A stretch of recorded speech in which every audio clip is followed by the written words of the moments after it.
I am Magda Terer. I'm the Schwidler Chair in Judaic Studies, and I'm delighted to welcome you today for our last lecture of this academic year. Today we welcome our friend, Susan Chevlowe, who will be speaking about the work of photographer Jill Freedman and the exhibit that is currently on view in the Derfner Judaica Museum at Riverdale, Missing Generations, Photographs by Jill Freedman, and discuss her in the context of other photographers of the time. Those of you who have been with us since almost the beginning may remember several programs with Susan, both at the Derfner Judaica Museum. In fact, we co-sponsored an exhibit of photographs by Chuck Fishman, and also she was part of our webinars. We have been partnering with Susan and the Derfner Judaica Museum in offering internships to our undergraduate students, and several have gained invaluable curatorial experience working with her on exhibits at the Derfner Judaica Museum. So let me introduce Susan to you. Susan Chevlowe is the chief curator and museum director of the Derfner Judaica Museum and Art Collection at Hebrew Home at Riverdale, where she has organized numerous exhibits since 2009, including the museum's ongoing exhibition, which is really wonderful, Tradition and Remembrance, Treasures of the Derfner Judaica Museum, as well as solo exhibits of Leonard Fried, Archie Rand, and Joel Nathanson, as I mentioned, Chuck Fishman, and many others. A former curator at the Jewish Museum, New York, she organized such exhibits as Painting a Place in America, Jewish Artists in New York, with Norman Kleeblatt, Common Men, Mythic Vision, the paintings of Ben Shahn, 1936-1962, and the Jewish Identity Project, New American Photography. She wrote and co-wrote accompanying catalog essays. An advisor to the Jewish Art Salon, she is the author and contributor to numerous books and exhibition catalogs on Jewish visual culture. Dr. Chevlowe received her PhD in art history from the Graduate Center at CUNY, and again, we're delighted to have her with us today again.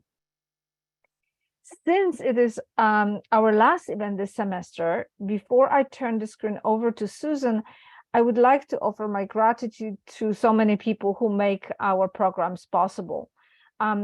First, I want to thank my colleague Sarit Katan-Gribert as a co-director of the center this year for her effort, good spirit, enthusiasm, and wisdom in co-directing the center with me.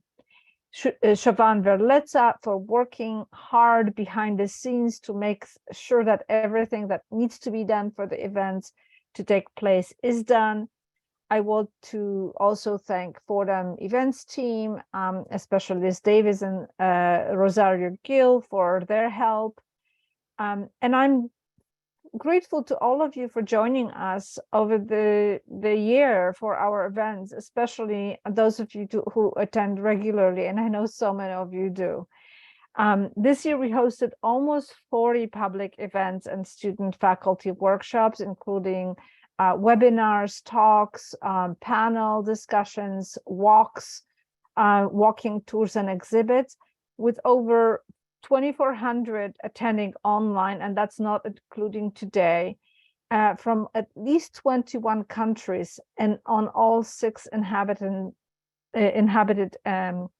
continents. And over 1,600 participated in person, just about 900 just in the spring semester. So you, by joining us, you inspire us to do more. I also want to thank so many of you here and around the globe for your generosity in supporting our events. So many of you, over 200, have supported us over this year, and we want to express gratitude for your generosity and support. Without it, we couldn't do what we do.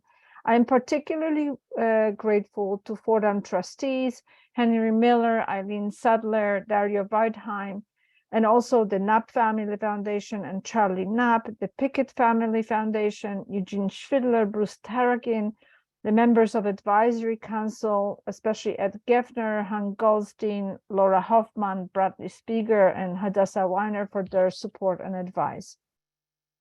This generosity allows us to run public programs, mount exhibitions, offer fellowships and internships, build our Judaica collection, and so much more. No gift is too small and no gift is too large, and we will always be very grateful. So thank you so much for being part of our learning community. We have much in stock for next year, and we hope you'll join us as well. For now, let's hear from Susan, and we look forward to today's talk. And please use the Q&A button at the bottom of the screen to post comments and questions. Thank you. Susan, the screen is yours.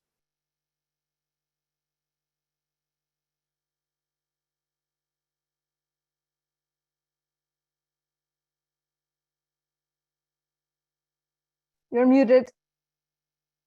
Okay, yes, here we go. So welcome everyone. Thank you so much, Magda, for that introduction. And it's really been a privilege and honor to be part of Fordham's programming. So thank you. And I did look at, we're in webinar format, so I don't see you, but I did look at the attendees, and I see people from Jill Freedman's family are here, and other longtime colleagues, friends of mine, and friends, of course, of Fordham. So welcome everyone. And I'm going to jump right into it. We will have time at the end for questions. I'm setting my own timer a bit here so that I can keep us on schedule. Okay. So I'm going to be speaking today about the exhibition that's currently on view at the Derfner Judaica Museum through July 16th. It's titled Missing Generations, Photographs by Jill Freedman. And for those of you who are not familiar with the museum, we're located on the campus of the Hebrew Home at Riverdale in the Northwest Bronx in New York. The museum was founded 40 years ago by Ralph Baum, a Judaica collector and refugee from Germany who came to the United States in 1936, and his wife, Luba Silberman Baum, who came to New York with her family as a teenager from Latvia in 1921. Today, the centerpiece of the museum remains the Baum's collection of Jewish ceremonial objects. And the museum is named for benefactors Helen and Harold Derfner, who endowed the museum in 2009. And in addition to Judaica, we also present changing exhibitions on a regular basis, some of which explore Jewish art and culture, as well as contemporary art generally. The current exhibition, Missing Generations, Photographs by Jill Freedman, includes 36 black and white photographs by the noted street photographer Jill Freedman, documenting sites of destruction and the resurgence of Jewish life after the Holocaust in Hungary, Poland, and the Czech Republic.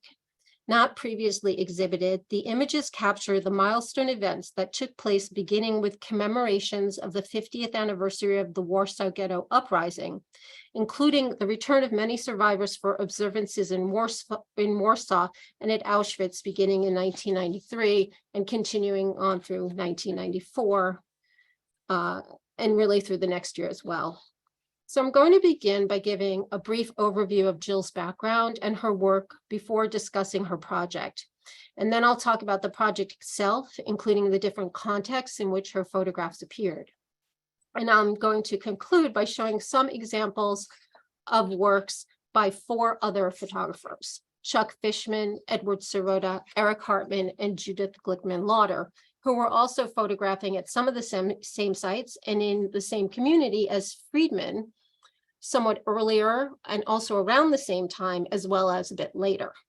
And I hope to show some of the different motivations for their projects and the different results they achieved. Jill Freedman was born in Pittsburgh, Pennsylvania on October 19, 1939, to Ross and Selma Freedman, a traveling salesman and a nurse, respectively.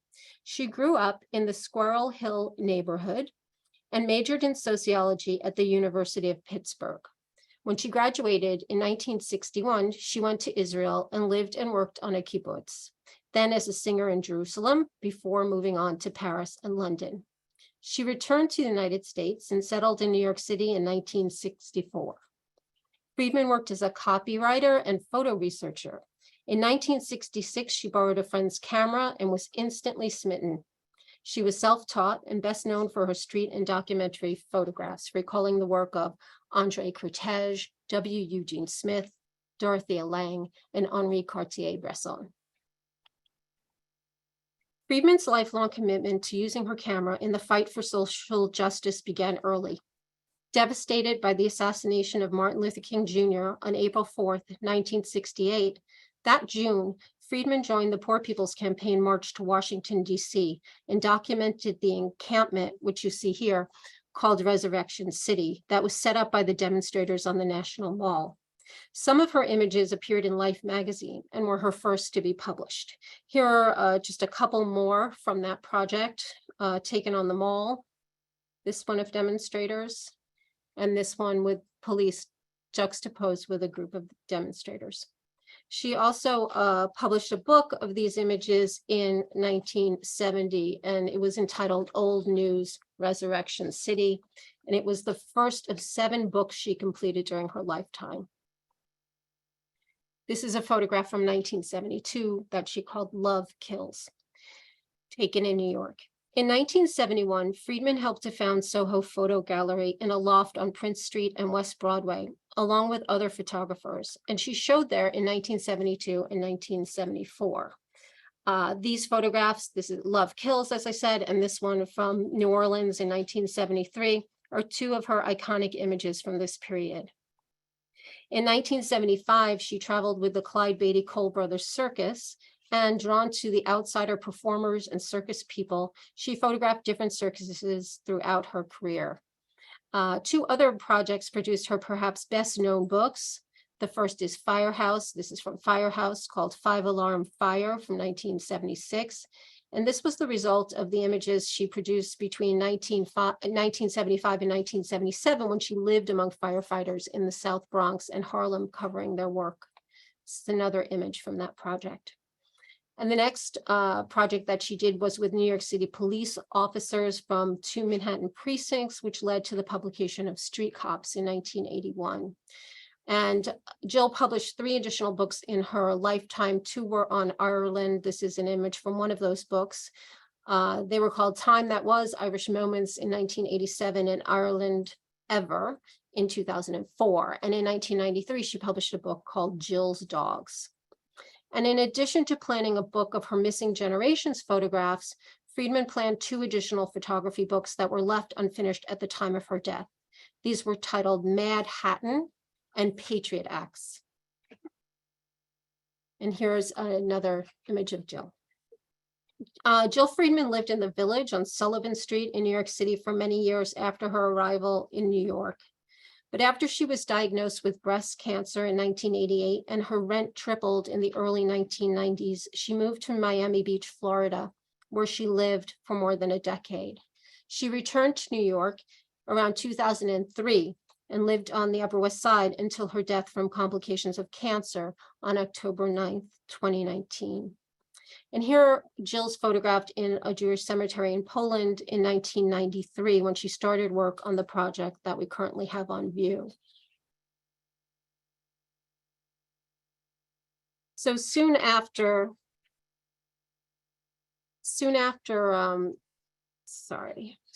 she took the photographs in Poland and the Czech Republic and Hungary, she planned to make them into a photography book that she called Missing Generations, the Holocaust 50 Years Later. So she created a mock-up of the book that included 80 black and white photographs. So the cover, which I understand it may be disturbing to some. If you don't want to look at the image, I'll tell you when we're past it. But I want to show it, I'm showing it to you because I believe it's very important. The cover is showing 2 advertising posters with anti-Semitic graffiti, including a swastika and hate speech. And I think they're important because they show what motivated Jill Freedman to create Missing Generations. The image on the left is for a Volkswagen ad that was taken in London, and the image on the right is a defaced poster of a woman, and the location is not specified. and I'm just moved on to the next image from that, was really being confronted with the evidence of anti-Semitism at the time in the late 80s and early 90s that made this project very, very important to her. And it's evidence of the anti-Semitism that she witnessed and that motivated her. This is a photograph of a survivor in front of the Warsaw Ghetto Memorial that Jill took in 1993. Although as part of the exhibition, we're only showing 35 out of the 80 photographs Jill had planned for her book, the photographs in the exhibition are arranged in the same order that Jill had laid them out in her book. And we start with photographs from the beginning of Jill's journey during the 50th anniversary commemoration at the memorial to the Warsaw Ghetto Uprising on the site of the former ghetto, which was completely razed after the war.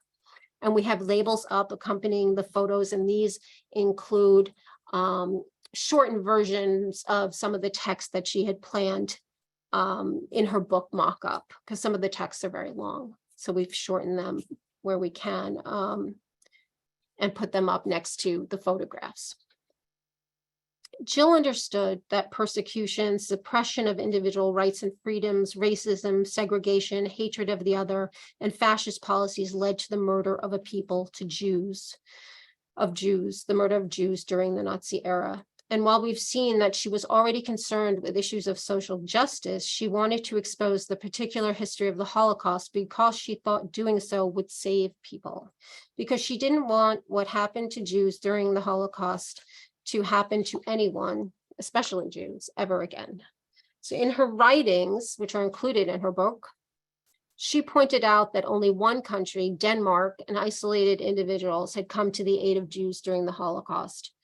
The fact that no one came to the aid of Jews, and mostly no one, this fact obsessed her, and she asked herself such questions as how did no one help the victims? Would this happen again? And how could she stop it? She felt a personal responsibility.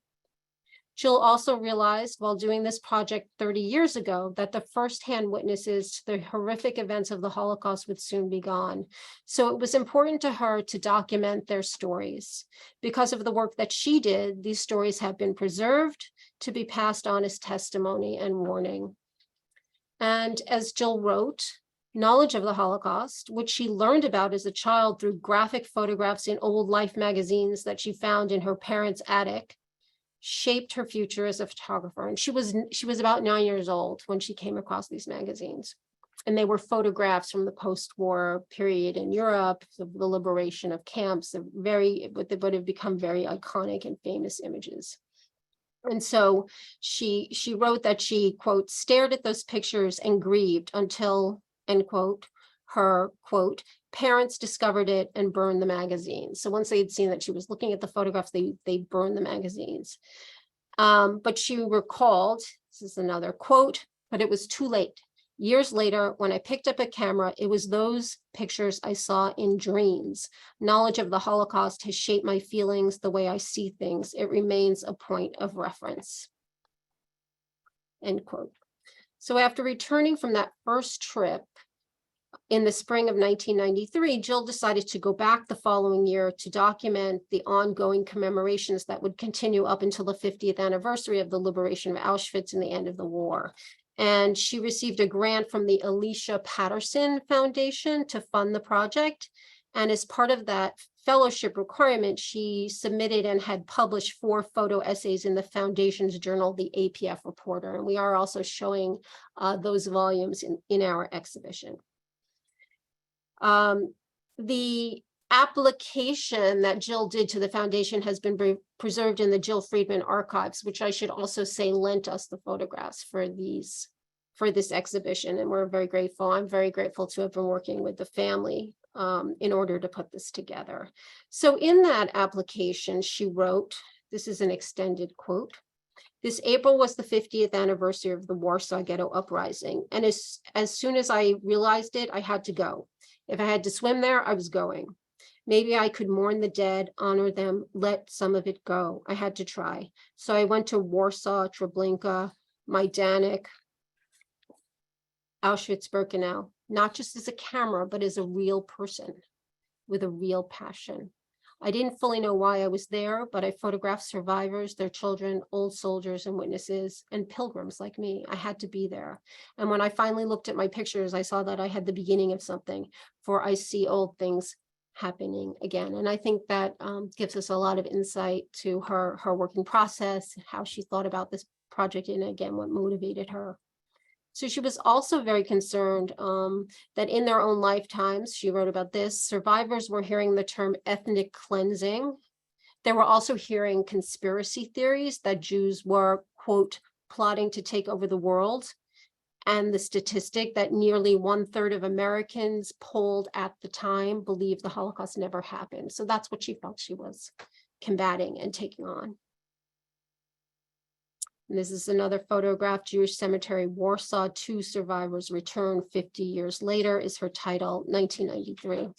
The themes of exile, displacement, migration, and familial loss in these images resonate deeply today. Survivors returning, visited the cemeteries where their loved ones were buried. From Warsaw, the images follow Jill's journey on a bus to Treblinka, with a view of then present-day boxcars eerily visible on the horizon. The photographs also include the memorial at Treblinka, which you see here. This is one of the journals, and you see that it's this photo on the right-hand page with these 3 people, and they're at the Treblinka Memorial, which is made up of these jagged stones of different sizes, with some of them have the names of towns from which Jews were deported to Treblinka. So this was the last of Jill's 4 published articles. It was called The Reproachful Voices of the Dead, and it was published in 1996. And the family members are photographed in such a way that does not emphasize the monumentality of the Treblinka Memorial, which spreads very far afield, but instead she's showing them in a very intimate way. She's probably from a distance from them, so that she's not, I don't feel that she's being intrusive, but she focuses in on the experience of those who have come to remember and mourn there. And the large photo on the left here is participants in the March of the Living. Jill was known in her lifetime for not mincing words. She said what she meant. She had strong opinions and wasn't afraid of sharing them. And an interesting aspect of this project is the way in which the images, and especially the juxtaposition of images along with her text, reveal her concern for the ways in which many formerly Jewish areas, the camps themselves, had become tourist destinations. And this is evident in one of her photographs that shows a tourist family entering the gas chamber at Auschwitz. So these are the tourists over there on the lower left. It's an almost bucolic scene with dappled sunlight coming through the trees, and is one of several photographs which underscore how such sites are used and visited then and still today, that produces a sense of the uncanny.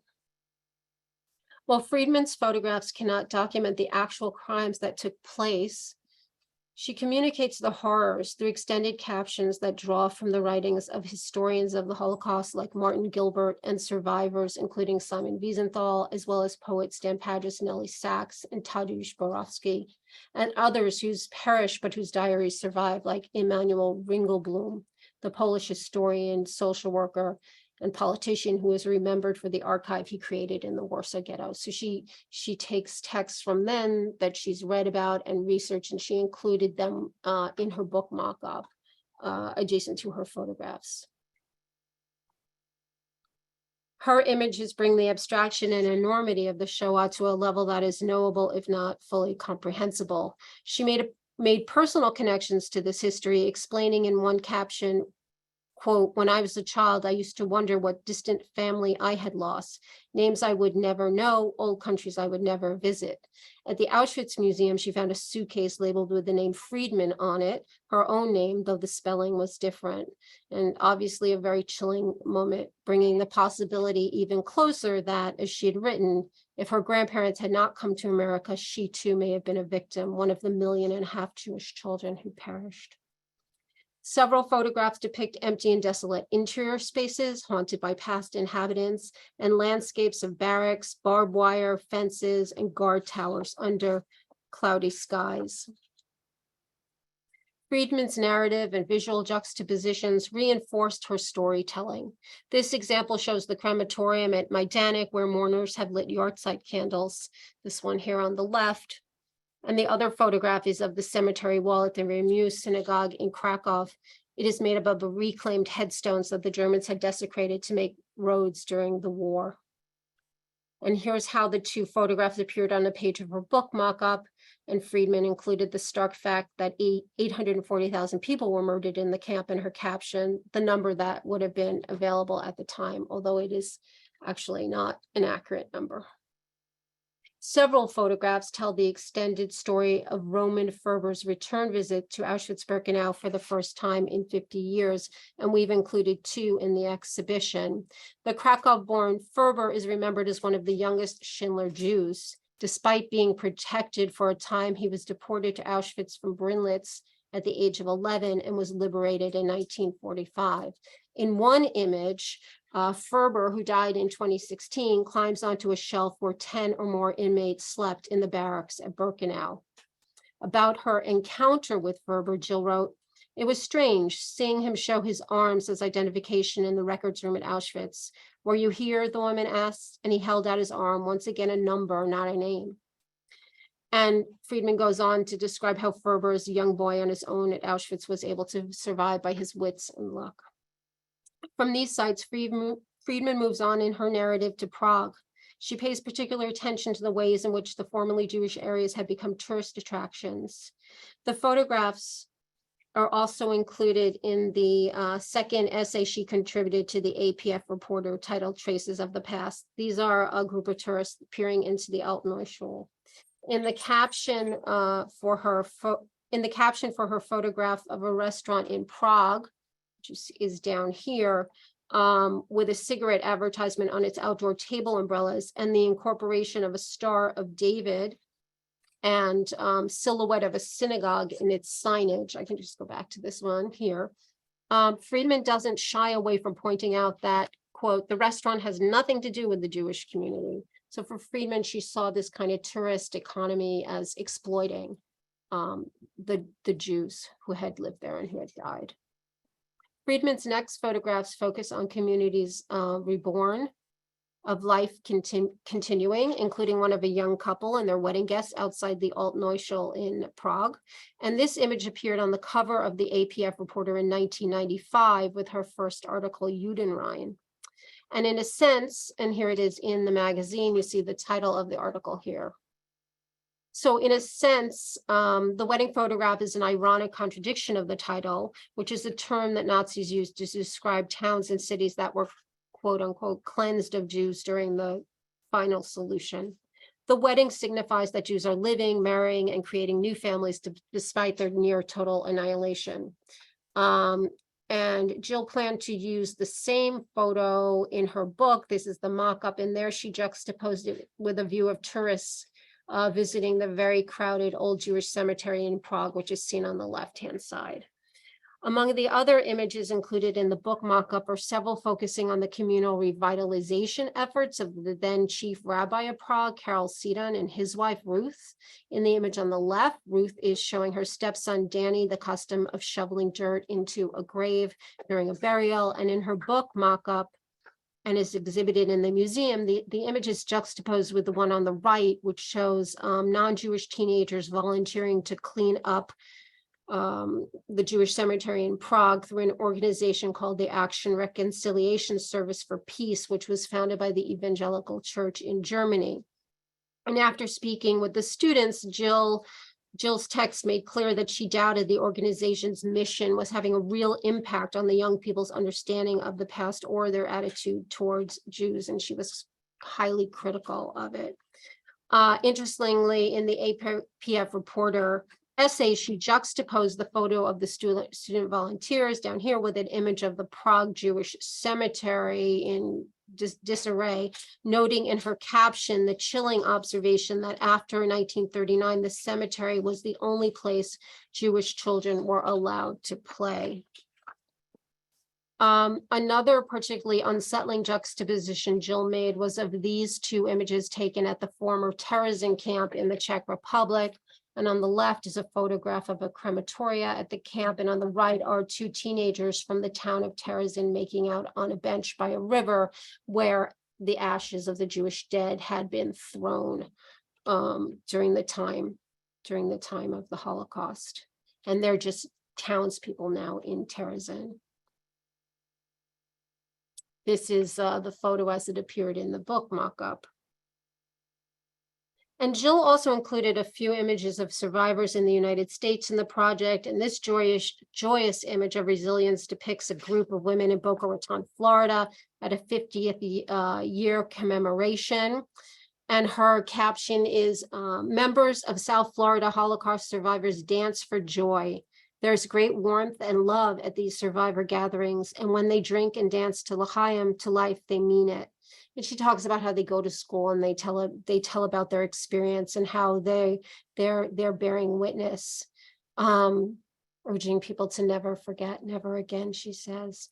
And one of the very last photos in her project is this image of a child tenderly touching the face of a sculpted child here among the figures comprising the Holocaust Memorial on Miami Beach, which was dedicated in 1990. And Jill probably took it when she was living in Florida at the time. She considered it one of her best and favorite photos. And again, it's a very intimate scene. This is a 42-foot high monumental sculpture, but what she's focused on is this close-up, this intimate moment, emotional moment. And she later wrote that the 1.5 million children who perished during the Holocaust are the missing generation. And so for the time we have remaining, I want to talk about a few of the other photographers who were working on similar themes. I got very interested in trying to understand Jill's work in the context of its time.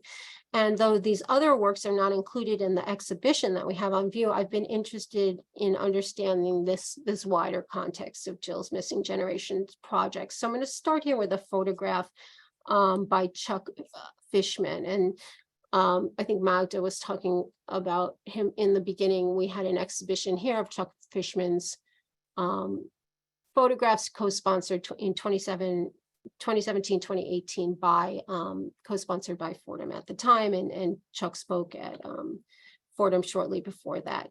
So almost 20 years before Jill Freedman, Fishman traveled to Poland for the first time as a college student with a rabbi and writer Earl Vinecourt from Southern Illinois University during the summer of 1975. And I also should just add that Fishman is a freelance photographer focused on social and political issues with a strong humanistic concern. So Fishman's impression of communist Poland almost 50 years ago was that the Jewish communities there were on the verge of extinction. In 1977, he and Vinecourt published the book Polish Jews, the Final Chapter, and this image appeared on the cover. When I asked Fishman what he found in Poland, he replied, this is an extended quote, locked synagogues with broken windows, sometimes desolate cemeteries when they could be found, kosher kitchens in Warsaw, Krakow, and Wrocław, serving a small aging population, some Jewish clubs, Friday night or Shabbat services in Warsaw and Krakow, the Yiddish theater in Warsaw, primarily older people on pensions. And this is another of the photographs he took that summer at Majdanek, which, like Auschwitz, had also become a museum and memorial. And it shows a woman, not a tourist, but a resident of Lublin, sitting on a bench sewing. In Fishman's book, a great many of the images show abandoned places, yeshivas and synagogues and cemeteries. And I asked him about it because I knew that over the years he had also done many portraits and taking photographs of ritual observance, of glimpses into everyday Jewish life, but few of those were included in his book. So he told me, again, an extended quote, "The book was a collection of all that we could find and document at the time. It was important to show the places and architecture as those could vanish." And he said, in fact, the Jewish club in Łódź did, after I had photographed two men playing chess in front of Adam Mushka's mural before it was destroyed. And that's the photograph you see here. So he said the building became condominiums. And then continuing to quote Chuck, "My primary interest in photography has always revolved around people. I enjoy capturing a specific moment in time when I feel that certain elements have come together in a frame, the nuances of expression and reality that shape a story, and in turn, move the viewer in some fundamental way." During professional trips as a photojournalist from 1978 to 83, Fishman returned to Poland several times. In the 70s and 80s, he worked under the assumption that his images were showing the final days of Jews in communist Poland. He has explained that he did not make many of his images from that period, 78 to 83, public because of the need to protect the identities of people who he felt would have been discriminated against as Jews living under communism. And here are a few more. A Passover Seder in Warsaw's Kosher Kitchen in 1979. 1979, the 36th anniversary of the Warsaw Ghetto Uprising, women leaving the memorial. This is a more distance view than we also saw with Jill's photo in the very beginning. But after a long break, Chuck returned to Poland once more in 2013 and found how things had changed. There was now a thriving Jewish community full of young people and children, and a spiritual and cultural, quote, return to identity that he said, quote, would have been unthinkable before. So his later photographs include images of renewal and Jewish continuity, synagogues filled with celebrations and Jewish ritual observances, and this led to a series of exhibitions and a second book entitled 1975 to 2018, A Portrait of Polish Jews, that he published in 2019. And the next series of photographs I'm going to show you, oh, sorry, this is the, I wanted to show you this one. This is 2013 when he returned, the Jewish renewal and the children. This is the rabbi introducing a Torah scroll, the third and fourth generation post-Holocaust Jews. And this now is from the next set of photographs I'll show you by Edward Sirota, who was born in Savannah, Georgia in 1949, a very iconic photo at Auschwitz-Birkenau. Sirota is a photographer, writer, and filmmaker who documented Jewish communities in Central and Eastern Europe between 1985 and 2000. And this photograph was actually taken for Guardian magazine in the UK in January 1995. Shortly before events commemorating the 50th anniversary of the liberation of the camp by the Soviet Army. And this is an earlier photograph by Sirota from 1989 of the perimeter fence at Auschwitz. Hundreds of Sirota's images can be seen on his website. They include these uninhabited images of the camps, as well as many of contemporary Jewish life in Europe at the time he was photographing. This is the Warsaw Jewish Cemetery in 1989. The Alt Neuschel in Prague in 1988, which is where you'll remember Jill Freedman photographed a wedding in 1994. That's seen on the left, a scene that would likely have been impossible in 1989. This is the kitchen of the kosher restaurant run by the Orthodox Jewish community in Budapest in 1988. And Sirota also worked with photographer Roy Middleman, documenting Jewish life in Hungary, Romania, the Baltics, and the former Czechoslovakia in the late 1980s and 1990s as part of the Joint Distribution Committee's renewal programs for older Jews in former communist countries. This is the soup kitchen in Warsaw, 1989. In 1991, Sirota published the book Out of the Shadows, referring to Jewish life emerging out of the shadows of the Holocaust and communism. He has written of the period from 1985 to 1991 that wherever Jewish life was, that was where he went. literally sleeping on people's sofas, eating meals with them, and listening to their stories. He went to Jewish community functions, memorial services, funerals, weddings, graduation ceremonies, and summer camps. This is anti-Semitic graffiti that he found on the street in Wrocław in 1989. And what sparked his work was an assignment in Bucharest in Romania in 1985 for a soon-to-fold travel holiday magazine, was how he put it, where he fell upon an ornate Moorish synagogue that looked very much like the one I had been bar mitzvahed in Savannah, he's written. So he met the rabbi there, and that led him to places in the city where a small community was carrying on traditions. And his output has been prolific, resulting in thousands of images. This is the Ronald S. Lauder American Jewish Joint Distribution Committee International Summer Camp in Eastern Hungary. More than 2,000 children from 17 countries had attended, and many of them having their first Jewish experience there. And for some, it would be their only Jewish experience of the year. This was in 1999. Jill also photographed at this camp in 1994. Sirota's work took him to numerous countries across Europe, including Belarus, Bulgaria, the Czech Republic, and Slovakia, Estonia, the former Yugoslavia, Germany, including the GDR, Greece, Hungary, Latvia, Lithuania, Poland, Romania, Russia, and Ukraine. So very extensively. And I'm going to move on to the third photographer. So very different kind of image. This is Eric Hartmann's. It's called Roll Call Square with Gallows. It's at the Natzweiler concentration camp in Alsace, at Struthof in Alsace, France. So he's the only one of the photographers we're looking at today that was born in Europe and was directly impacted by the Holocaust. Eric Hartmann was born in Munich in 1922, and he immigrated with his family to Albany, New York in the summer of 1938.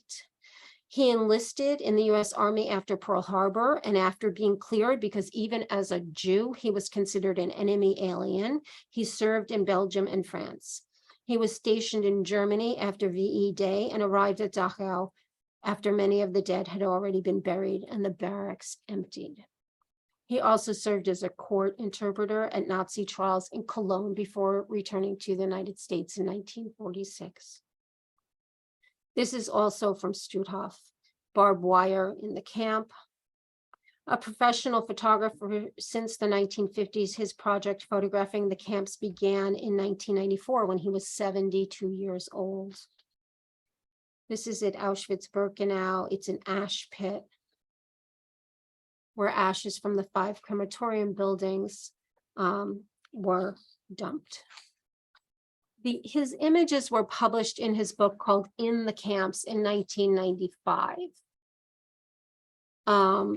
And during an 8-week period over the winter, he had traveled to 22 camps.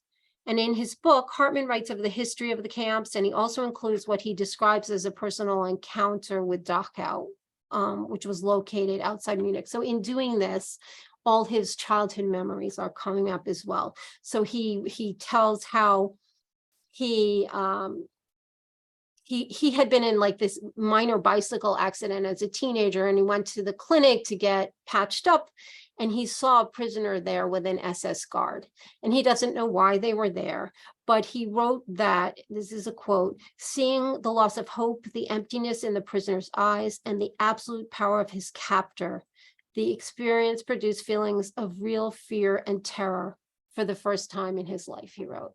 So that was as close as he got.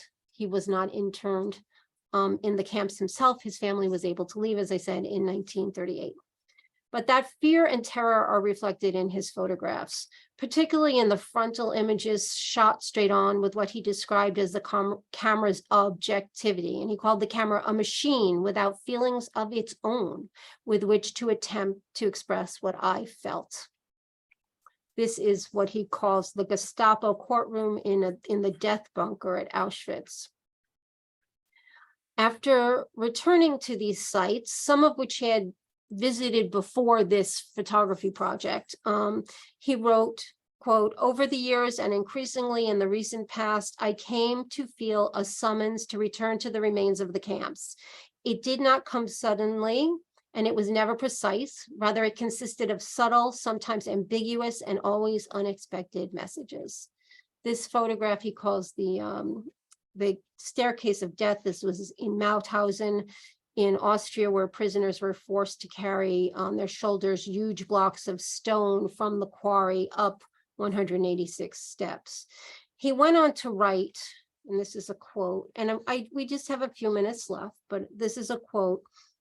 "Finally, I came to the realization that now, toward the end of my working life as a photographer and close to the 50th anniversary of the liberation of the last camps, the persona and the photographer had to come together as never before to make images in what remains of the camps and of what there is still to be seen in them," end quote. And this is another of Hartman's photos. We can see how the angles and points of view of the camera impact the image's expression. Some are factual straight on, like those earlier couple that I showed you, but we also have these dramatic diagonals like here, as if the bunks extend and the steps that we just saw extend infinitely. And this was a barracks that had originally been a stables intended for 52 horses, but as many as 1,000 prisoners were held there in these three-tiered bunks. So I just have another extended quote from him. He said, "I had photographed in some camps occasionally and casually during earlier trips to Europe, but now it was to be a journey undertaken for this purpose alone. I had no illusions. There would be nothing of fact that I could add to the existing voluminous documentation of the camps. And I knew also that my being in the camps or photographing in them would bring no one back from the dead or ease the suffering of any survivor. I simply felt obliged to stand in as many of the camps as I could reach, to fulfill a duty that I could not define, and to pay a belated tribute with the tools of my profession." So I think it's interesting to just see his motivation, you know, as opposed to Freedman's and what they have in common and how they diverge and how their life experiences kind of led them to these projects. And then the last, in just the last couple minutes, the last photographer I want to show is Judith Gluckman Lauder.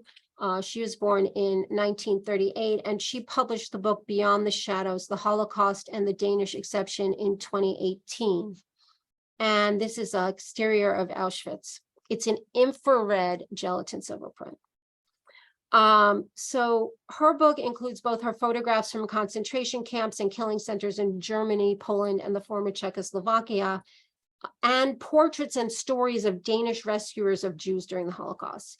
And while that wider context is important, I'm focusing on the photographs of the camps here, which were taken over a period of 30 years from the late 1980s. So she also made several trips to these camps starting in the late 1980s, but they were not published until 2018. Lauder's photographs have been described as haunting. Let me go back to that one. As haunting. Infrared film has given them an otherworldly glow, as the film captures infrared light that is not visible to the human eye, as in this photograph. And the images also have a soft quality. This is hers on the left, as if dematerializing, conjuring places not of this world or of contemporary experience, but the past, as in this image of Treblinka, which is here on the left. Without a human presence, they are inhabited only by ghosts. And in this way, they're very different from the photographs taken by Freedman, some of the very same places. So I'm comparing it to that this photograph of Freedman's with the family at the same location, Treblinka, the memorial at Treblinka, you know, very intensely mourning their personal losses. So a similar comparison can be made in the way she's showing, Lauder showing the railroad tracks from Warsaw to Treblinka in the photograph on the right. And I'm juxtaposing it with this more, you know, ordinary photograph of the bus arriving at Treblinka with the contemporary pilgrims, in a way, making their journeys to these sites to mourn and to remember. And Lauder also produced negative gelatin silver prints to arrive at such eerie depictions as The next few that I'm going to show you, this is the Wannsee Villa, site of the conference where the final solution was planned. And this is the entrance to the Auschwitz camp with the famous Arbeit macht frei sign. And this is a railroad crossing at Treblinka.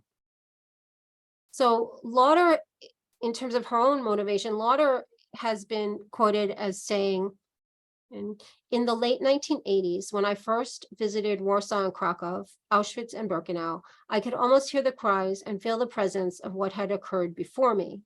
And she continued, quote, the buildings, the rooms, the objects, the earth itself, the stones, the trees, the mass graves, and the ashes, all bore witness to the darkest period in our recent human history. So just to say very briefly in conclusion, each of these photographers succeeds in bringing this history and its aftermath to our attention, each coming at it in their own way, each creating haunting and beautiful images that ask us to remember and to act. Thank you.